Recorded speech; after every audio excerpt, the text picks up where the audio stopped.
वाघ कसा शिकार करतो हे राऊत साहेबांना कदाचित माहीत नाही. त्यामुळे राऊत साहेब म्हणतात की वाघ दडून लपून करत नाही. वाघा कधी त्यांनी एखाद्या जंगलात जाऊन किंवा BBC वर एखादी डॉक्युमेंटरी नॅशनल जिओग्राफिकची बघावी, वाघाचे ट्रेट काय आहेत. तर वाघ संधी बघून निश्चित झडप मारतो, हे वाघाचं पद्धत आहे. आता ह्यांनी दुसऱ्याला चेतावणी द्यायचं बंद करावं. त्यांनी का ही सीट मागितली, कुठल्या आशेने मागितली, आता त्यांना सगळं लक्षात आलेलं आहे. कुणाच तरी ऐकून ते इथं आले आणि आता ती मतं त्यांच्या पद्धतीनं न मिळताना त्यांना आता कळलेलं आहे.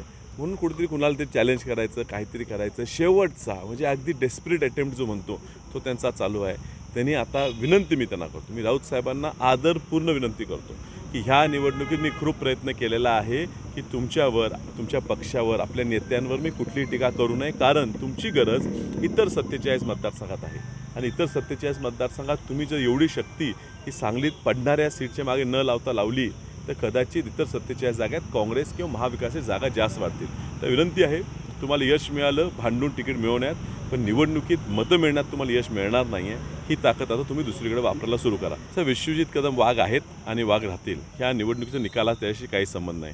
हो, त्यांना घेरण्याचा प्रयत्न झालेला आहे आणि त्यांना घेरण्याचा प्रयत्न झाल्यामुळे जनता नाराज झालेली आहे आणि त्यामुळे त्यांच्या कदाचित इच्छेविरुद्ध, त्यांच्या सांगण्याविरुद्ध लोक जाताना दिसतील. त्याचं कारणच हे आहे की त्यांना तुम्ही निष्कारण बदनाम करायचा प्रयत्न केलेला आहे. मला असं वाटत नाही की त्यांनी डॉक्टर विश्वजित कदमांबद्दल बोलले असतील. त्यांनी कदाचित त्यांच्या स्वतःच्या कार्यकर्त्यांबद्दल बोलले असतील. कारण त्यांचे कार्यकर्ते हे सुद्धा त्यांच्या स्टेजवर त्यांच्याबरोबर जे फिरतात ते रात्री आमचं काम करताना दिसतात आणि त्यामुळे कदाचित त्यांनी त्यांच्या स्वतःच्या कार्यकर्त्यांबद्दल बोलले असतील. डॉक्टर विश्वजित कदमांबद्दल बोलण्याइतपत रिस्क हे आजच्या परिस्थितीत जयंत पाटील साहेब घेतील असं मला वाटत नाही.